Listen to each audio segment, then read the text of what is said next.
The Dateable podcast is an insider's look into modern dating that the Huffington Post calls one of the top 10 podcasts about love and sex. I'm your host, Yue Xu, former dating coach turned dating sociologist. You'll also hear from my co-host, Julie Krafchick. On each episode, we'll talk to real daters about everything, from sex parties to sex droughts, date fails to diaper fetishes, and first moves to first loves. We are excited you've joined us for an older episode. While our earlier seasons were all about dating in San Francisco, we quickly realized all the themes and learnings are universal for all daters. So we shifted to covering dating from all around the world as the seasons progress. The fun part is, things happen first in San Francisco, the tech epicenter and counterculture capital of the world. We love for you to keep tuning in to our older episodes, but there is no set order to listen in, so feel free to jump to more recent seasons or relevant episodes for you. Enjoy the show.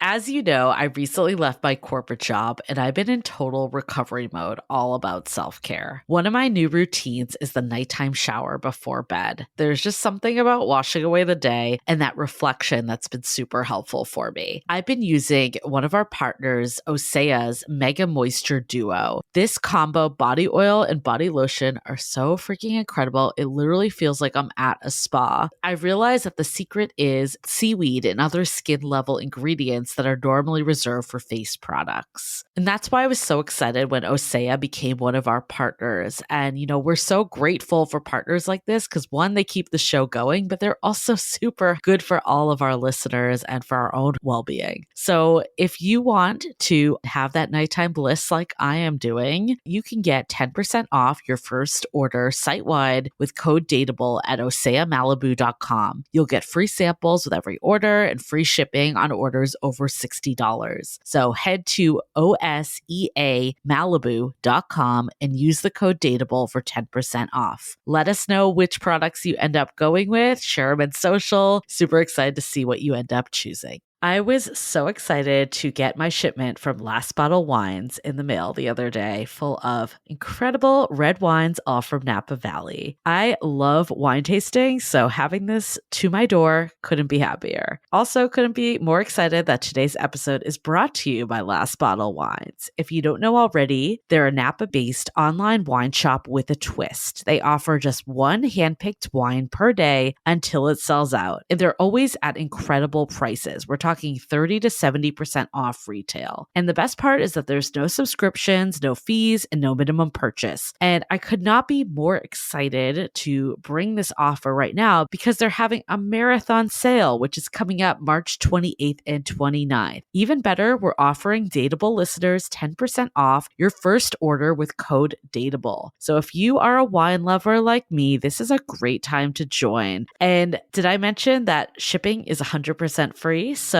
what are you waiting for? Mark your calendar for March 28th and 29th, or get on it earlier if you want. You can sign up at lastbottlewines.com and use code DATEABLE and find out why Last Bottle is the most fun way to discover and buy amazing wine. This episode of Dateable is brought to you by Scoot, shared electric scooters you can ride anywhere in San Francisco. Dateable listeners get a special deal, $10 for 3 hours of scooting. Sign up at scoot.co/dateable or use the code HOTDATE. Hey everyone, welcome to another episode of Dateable, a show that opens up a candid conversation about dating in San Francisco. I wish you guys could see Michael right now because we can see him on video, and he looks like out of that the Queen video, right? Yes, What's it called? It's like Galileo. Yeah, what is that song called? What is that Wayne's song? World. From Wayne's World. How come I can't think of the name? Anyway, Bohemian Rhapsody. Bohemian Rhapsody. It's really dark in there. I know. It's like Michael moved to San Diego to live in a dungeon. But anyway, that was Michael Vargas. And the smart ass that you just heard was my co-pilot, Yue. On each episode, we dissect a dating story, and today I believe we have Marissa. Marissa. Hey, girl. Marissa came to us with a topic, and I don't know what it is. What is your dating topic? So I thought, you know, as I've gotten older, this has been something that has come up more and more.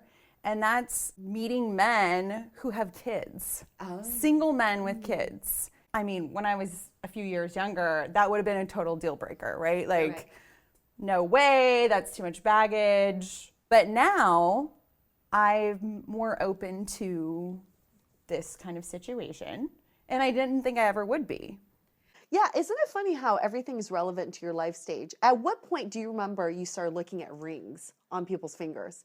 Guys do that all the time. Really? Guys do that, but does it affect your actions though? Well, hell yeah, because if you have a ring on the finger, then we don't care as much. It used to be that no one was married, like everyone was single or in a relationship, and now it's like, oh, most likely they're going to have a ring on their finger. So, Marissa, was there a particular situation that had you change your perspective? Well, you know, I was on one of the dating apps. I don't remember which one, but one of the many that I'm on. This guy, you know, he was my age, so he was like 32, really attractive. And we got starting talking or whatever, and then he said, well, what's your opinion on kids? And then I was like, They're great. oh, no, I don't know what my opinion is, but I wanted to go. But he got me into this point where I was like, I want to go on a date with this guy. Who knows? I guess I'll be open to giving it a shot. Did he have pictures of his kids? He didn't have pictures of his kids. He didn't say that he had a kid or anything. He just kind of asked the question, and then I figured, well, he probably has kids if he's asking me on a dating app how I feel about kids. It's not like, do you want to have them with me? That would be creepy weird. So I said, I don't have any of my own, but I'd like some. And he said, would you be open to dating someone who had a kid? Yeah, and I said, sure, I'm open to it. I'm open to meeting the right person. If they have a kid, then that's fine. As being a 32-year-old woman, it's pretty normal that maybe a guy who's in his 30s would have a kid from a previous relationship. Right. But does the age of the kid matter? Well, definitely. But I mean, this kid was like 9 years old. That's like a real person. That's a real kid. We ended up going on a date. We went on 3 dates. Oh, okay. The first date, I realized that he was talking about his kid, and you could tell he was like a really good dad. And to me, that made him way more attractive, where I was like, oh, I kind of like that he has a kid, because now I know that he's a good dad. Yeah. Right. That's like taking a huge mystery out of it, right? I find dads really hot when they're pushing that stroller. I think it's so hot. It's my own fetish. Don't judge me for my fetish. We finally found a fetish for you. Oh yeah, dads pushing strollers. I think it's so your life stage too, because I don't know about you, but in my 20s, like you were saying, I would never have been open to it back then. I felt the same way, even someone that was married before. But I feel like now I'm starting to be open to it. I'm also in my 30s, so it's like you're in a different life stage. Like, did you think dads were hot when you were 22? Fuck no, I thought they were creepy. Creepy ass people. You guys know I just came back from Europe, and where I was at, it was like a countryside of the UK. I was on Tinder, and it seemed like 90% of the guys on Tinder were single parents, because they don't really believe in the whole like marriage then kids. There's no chronological order of that. So a lot of them just have kids with someone they were with for a long time, and then they're no longer with them. It's the Euro way. It is a Euro way. And then then it's like not so taboo to be a single parent, because there's so much co-parenting going on. Yeah. Opened up my eyes to being like, okay, so maybe I could co-parent with someone, in that capacity. But then on my way back on the plane, I watched a movie with Will Ferrell. I think it's called Daddy's Home or whatever.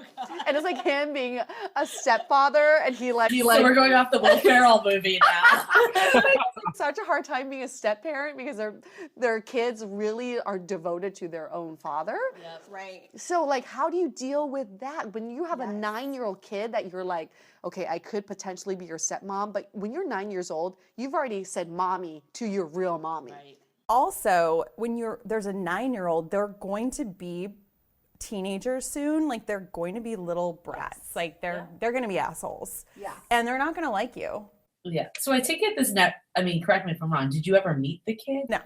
So this guy had pretty strict rules about him dating. Yeah. So he said, I would only introduce him to someone I'm really serious about dating.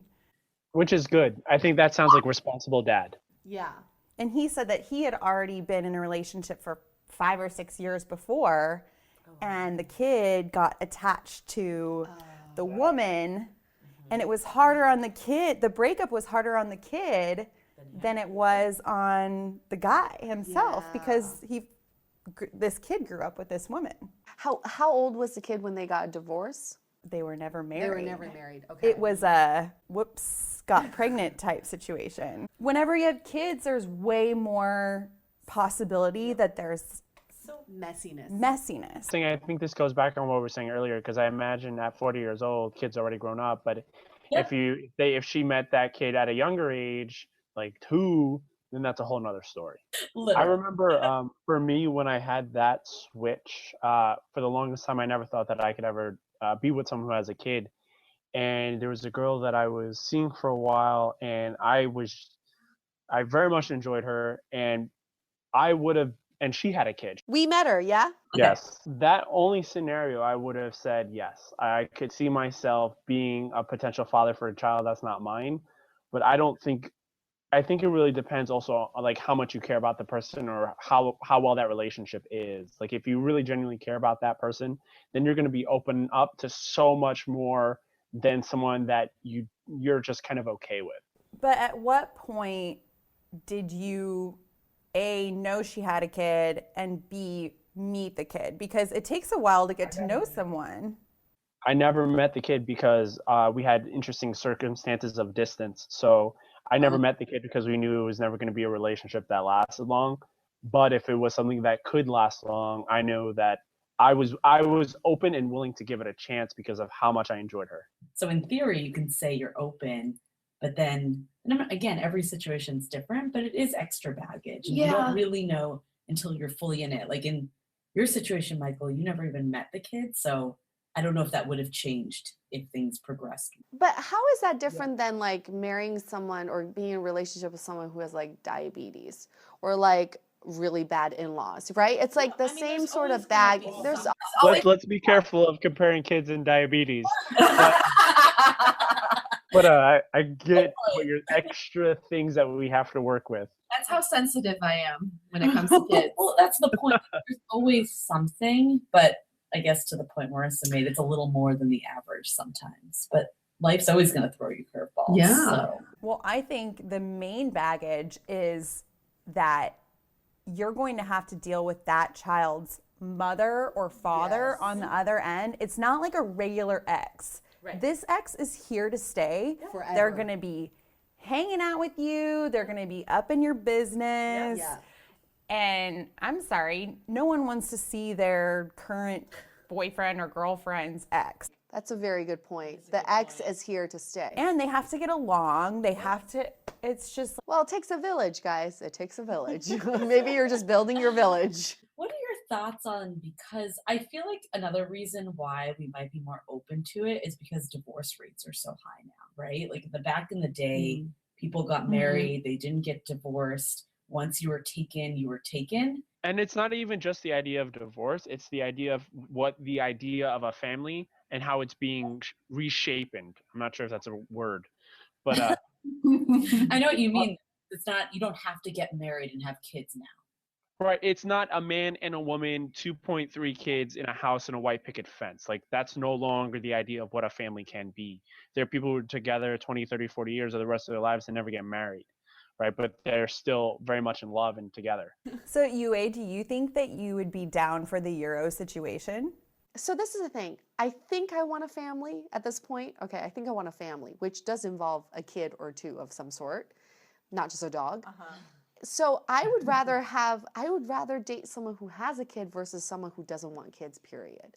Oh, right? I 100% agree with you there, yeah. So I almost feel like, well, I'd rather make it work with a kid that's already there versus someone who's like adamant, like I don't want kids at all. But I don't think, to your point, Marissa, I don't think I need to be married in order to be in a family with a kid. Would you ever just choose to be a single mom, like adopt or get a donor? Do you want a kid or do you want a family? There's a huge difference between the two. agreed. So that's one of the reasons why I haven't really thought about freezing my eggs, because I'm like, it's not for the point of having kids of my own. It's for the point of having a family. And maybe that family doesn't involve kids of my own. This is an interesting perspective because we've been talking about Marissa dating men and primarily, I mean, we did talk a little bit of Michael dating women, but I met this woman that was probably like 28, 29, so fairly young, super pretty, peppy, everything, but she had 2 children.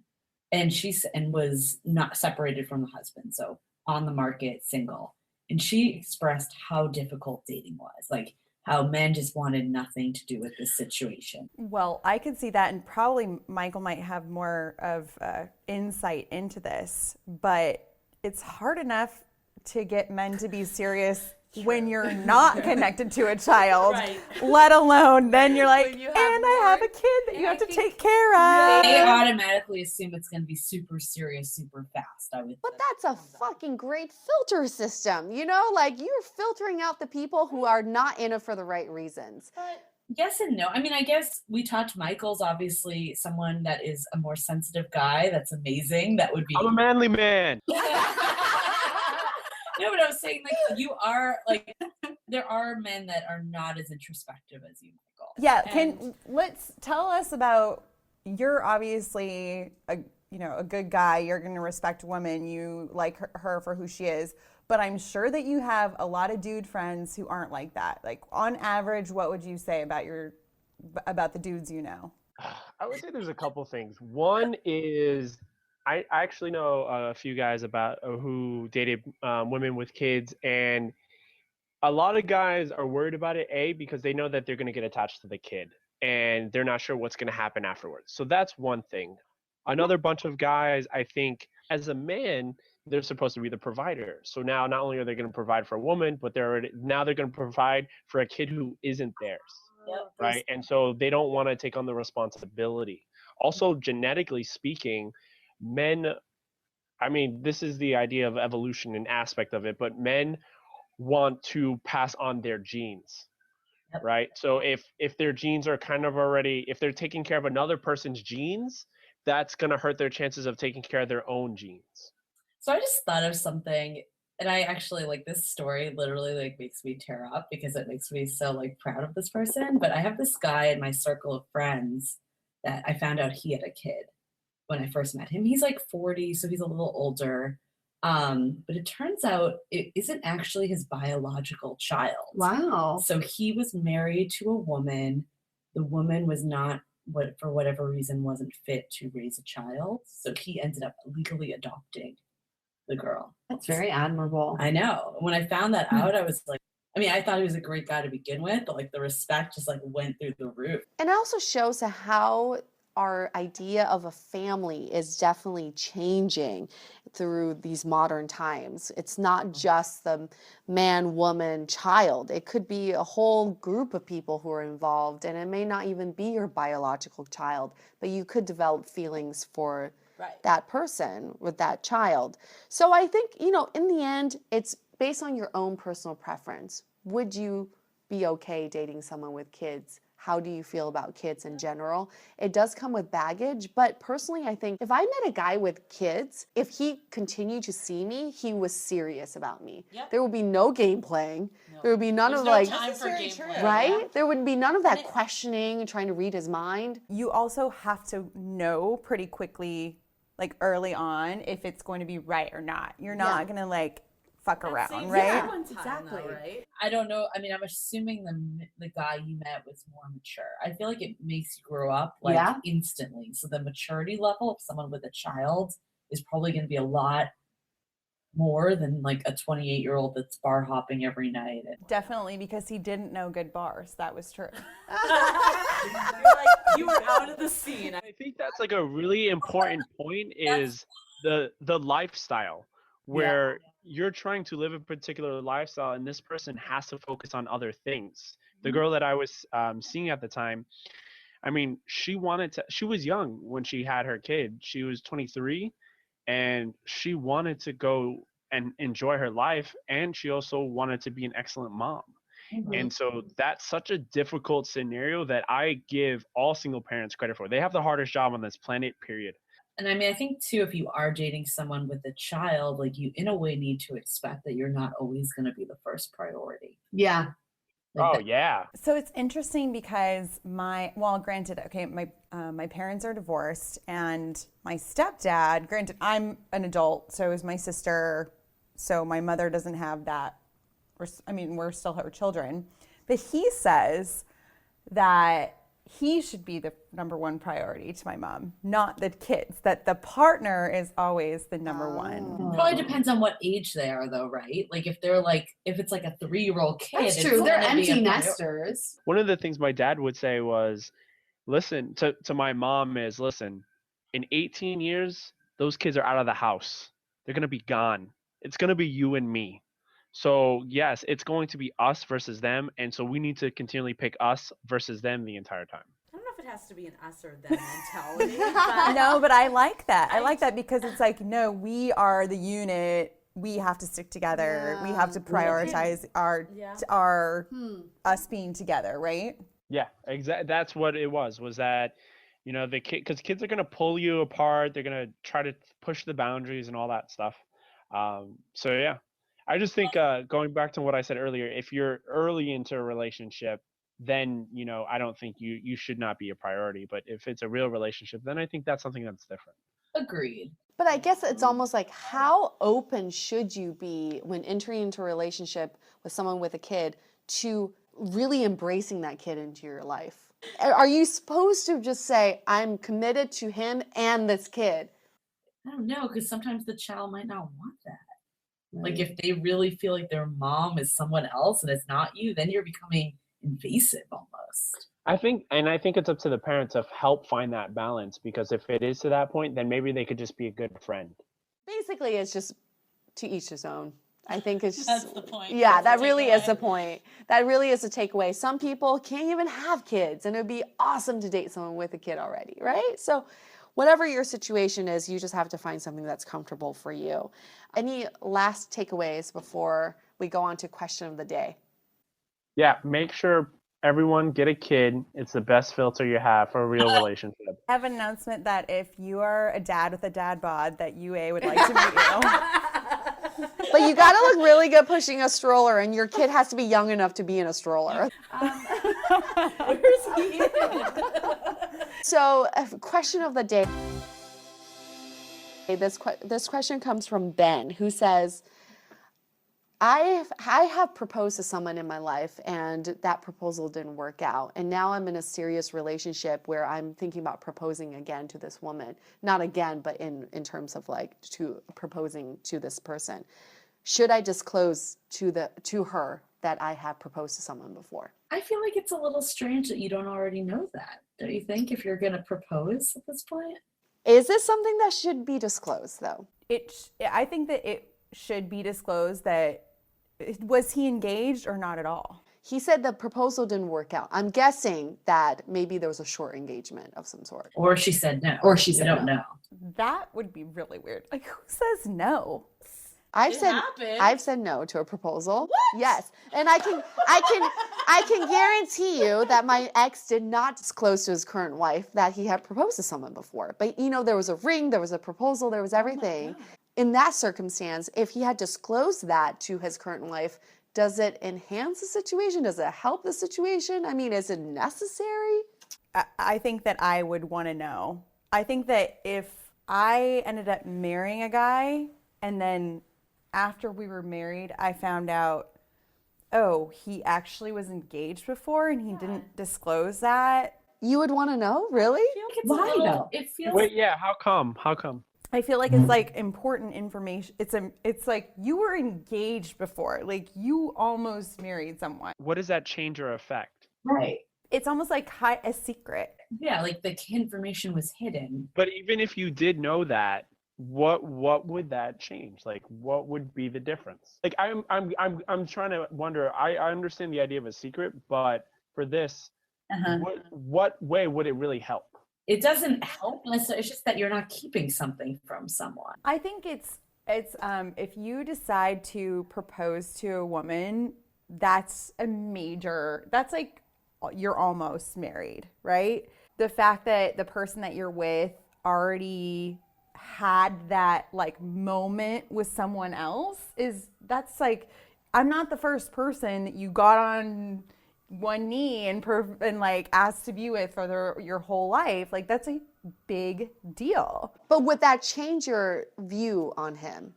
No, I don't think so. And that's why I asked, why does it hurt to tell it? Because if you're in love with someone and you're going to marry them anyways, hearing about their past in that sense isn't going to just all of a sudden derail everything that's been going on. I think that it would be fine if it was disclosed before you were in the same situation.